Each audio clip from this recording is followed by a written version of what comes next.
How to solve your problems or problem-solving skills are the skills for survival and success. In this video today, I provide you a very important perspective on how to solve your problems and few tools to effectively hone up your problem-solving skills. So do watch this video till the end. And if you have not subscribed to my channel so far, do it now and don't forget to click the bell icon.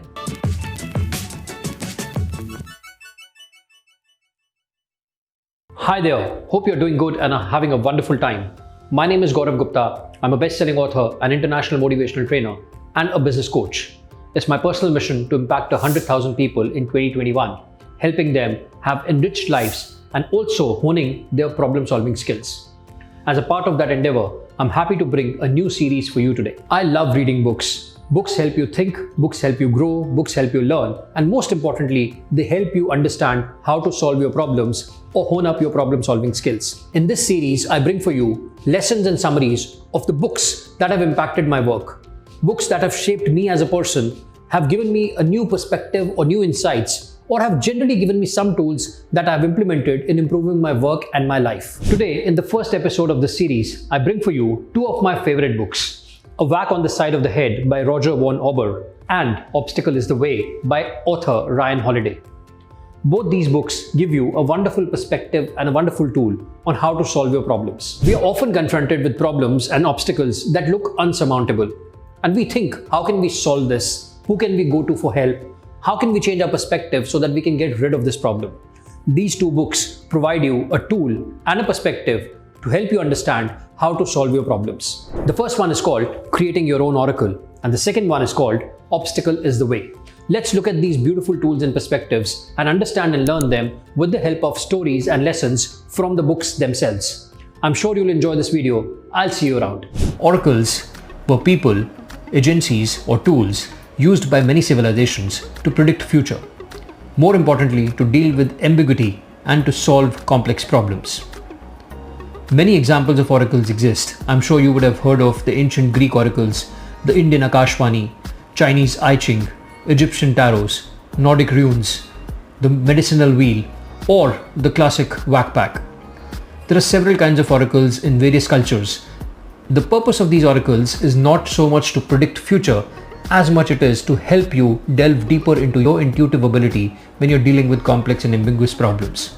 One of the most interesting and ambiguous pronouncements was the one made by the oracle at Delphi in 480 BC. 480 BC, the Persians invaded Greece. They conquered two-thirds of the mainland. The Athenians were worried and they were not sure what should be the plan of action they should take to defeat the unconquerable and mighty Persians. The Athenian fathers sent a messenger to the oracle at Delphi to get the oracle's advice on how we can deal with the Persians. The oracle replied and sent a message back to them.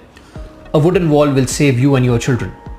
When the suppliants brought the message back, the fathers were thinking, does the oracle mean that we should create a wooden wall across the Acropolis and stand at a defensive behind the wall?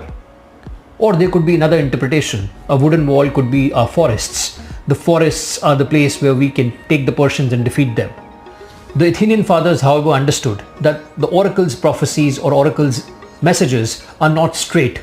Oracle always wants you to think beyond the first or the second obvious answers. So they looked at the problem literally and metaphorically. And finally it occurred to them, maybe a wooden wall could refer to all the Greek ships lined together with their wooden hulls joined so that from a distance it gives a perception of a wall. So the answer was that rather than taking the land route, it is the sea route through which we can defeat the Persians.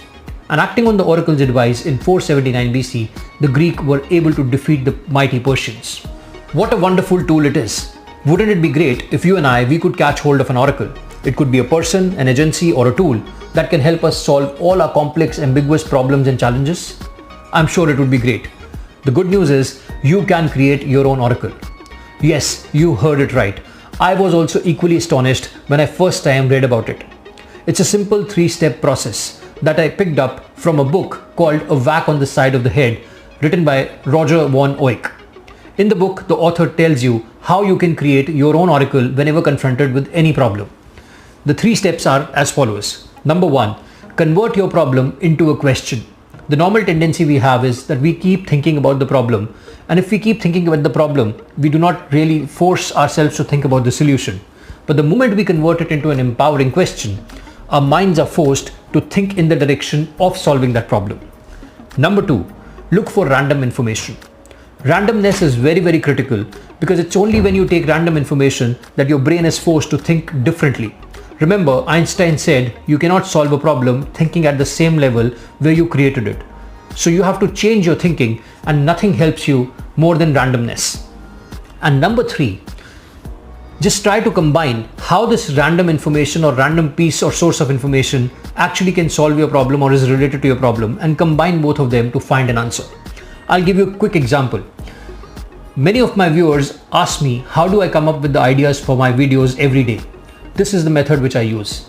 Number 1, I look at what is the message I want to give to my viewers today. Once the message is converted into a question that this is the message which I should be giving to my viewers, I look for random pieces of information around in my environment. It could be a random method of looking out of the window, the first object I see, or flipping through a book and the first concept I come across, or looking at a dictionary on the first word I pick up, or looking at a magazine and whichever picture attracts me, I just pick up that concept and then I convert or kind of attach both of them together. How can the message I want to give to people is related to this object or this information or this concept, and I combine them together to come up with the message which I deliver to you daily. And this is a method which has always proved to be very, very useful for me. No matter whatever the problem is, it could be ambiguous problems, it could be complex problems, it could be simpler problems, but I've used this method and it has never ever failed me because it makes my mind think differently and come with a solution. Wasn't that empowering? Imagine the power you get with the ability to create an oracle at will. And it is so simple. Convert the problem into a question, look for random information and randomness, and combine both of them to come up with ideas to help you solve your problem. Let's now look at the second one called Obstacle is the Way. And we will again learn this with the help of a story that will help put things in context and key lessons. I'm sure you'll enjoy this one also. I'll see you around. Once upon a time, there lived a king who one day devised an experiment to test the character of all his people, especially his ministers. There was a road which led to the kingdom. This was the road between the village and the kingdom. On that road, one day, the king placed a big, huge boulder or an obstacle to block the road. And then he hid himself behind the bushes to see what are the reactions people have on looking at this boulder which is blocking the only way to the kingdom. One by one, as he observed, various people, including his own ministers, they came, they looked at the rock, they shook their heads in disappointment. Some were frowning, some were angry, some were just disheartened, and they just turned away to find another path or another way to the kingdom, or some of them gave up. Okay, there was an obstacle, that's why I'm not going to the kingdom today. The whole day passed. The king was very disappointed. Not even a single person came and tried to remove that obstacle from that way or that path. Towards the evening, something strange happened. An old peasant who was walking, he saw this obstacle right in the middle of the road. He looked at the obstacle, kept thinking, and thought to himself, oh my God, this is the only way to go to the kingdom.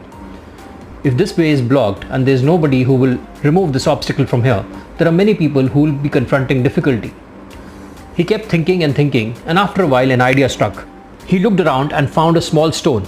He brought the stone and kept it next to the bigger boulder or the bigger obstacle, and using his bamboo shaft, which was very strong enough, he created a lever, a simple machine called lever, so that he can lift this stone.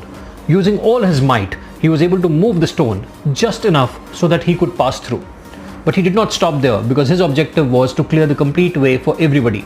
So as the stone moved, he moved his lever or the machine further, and using all his might, he was able to finally clear the entire path.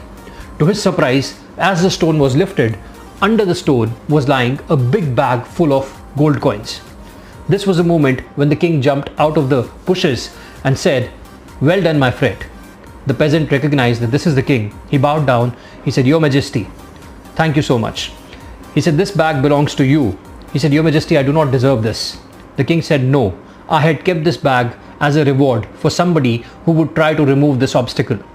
And I was surprised that you, despite being old, were the only person in the entire day who has actually moved this stone or tried or attempted to move the stone. No one else, including my own ministers, even gave it a thought that we can at least attempt to try to move this boulder so that there's way made for themselves and for others. This bag of gold coins is your reward for your compassion and your courage. My ministers forgot that Obstacles are not kept in the way to be bogged down by or boggled at, but to be surmounted.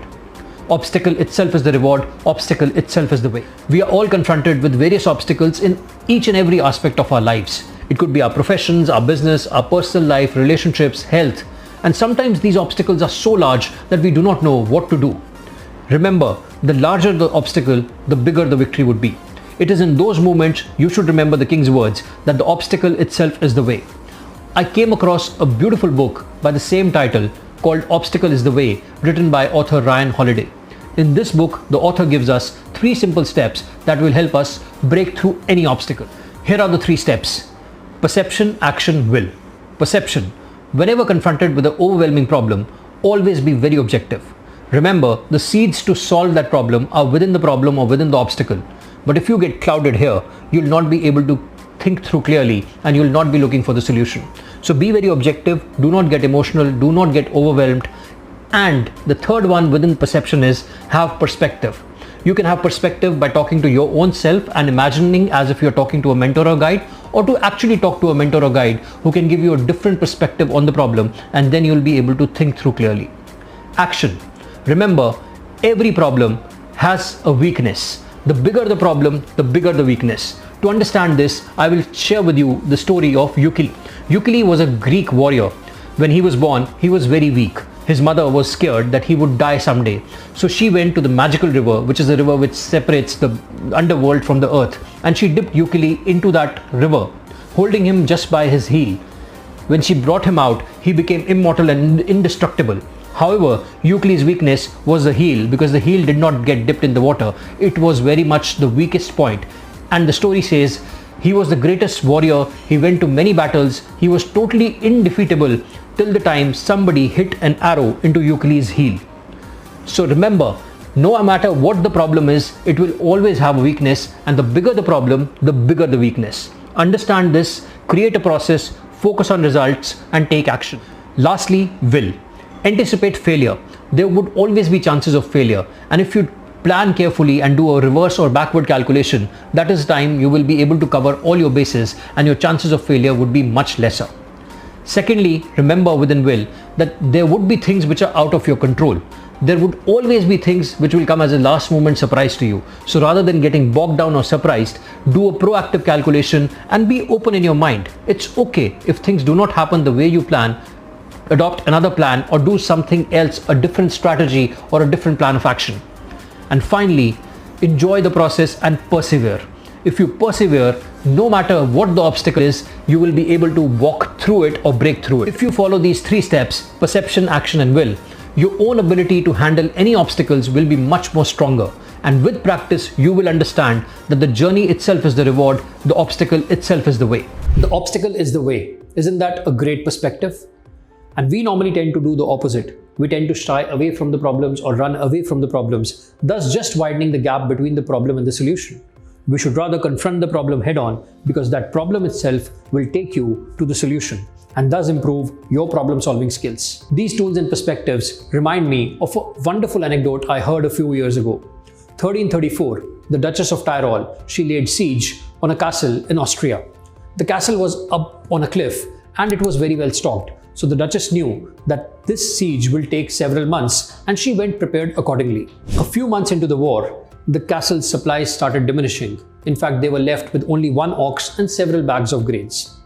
The Duchess' situation, however, was also not really great. She had diminished supplies, her troops were tired, they were unruly, and she had other matters to address. The commander of the defending army used both these, creating your own oracle and obstacle is the way, to solve the problem at hand. The problem at hand was limited food supplies. So he asked himself a question: how can I give my enemy a perception that I have enough food supply and discourage them so that they withdraw? And he looked at the food and he said that this food or this obstacle itself is the solution. You know what he did? He slaughtered the last ox, stuffed it with grain and threw it in the enemy camp. The Duchess was surprised with this unexpected move, and she took it as a sign that the castle has so much food with them that they can even afford to waste it. And looking at her troops and her situation, she simply abandoned the siege and moved on. That's the power and magic of these 2 perspectives and tools. So next time when you are confronted with a problem, remember to create your own oracle. Convert the problem into a question. look for randomness, and combine both of them to come up with various options. Secondly, remember, the obstacle itself is the way. With perception, action, and will, you'll be able to solve any problem that life throws at your way. If you use these two tools and perspectives, your own ability to handle problems will be refined, and no matter what problem life throws at you, you'll not be bogged down, rather you'll be able to solve those problems much more effectively. And always keep in mind what Albert Einstein said: we cannot solve a problem with the same thinking that we had when we created them. I hope you liked this video. If you enjoyed this video, do share it with your friends, family, and network. If you have not subscribed to my channel so far, do it now, and don't forget to click the bell icon. In this series, I plan to bring you lessons and summaries from various books and authors. So if you have some favorite books and authors which you would like me to cover in this series, do let me know in the comment box, and I will at the right time bring those to you. I look forward to see you. You have a great rest of the day. Thank you.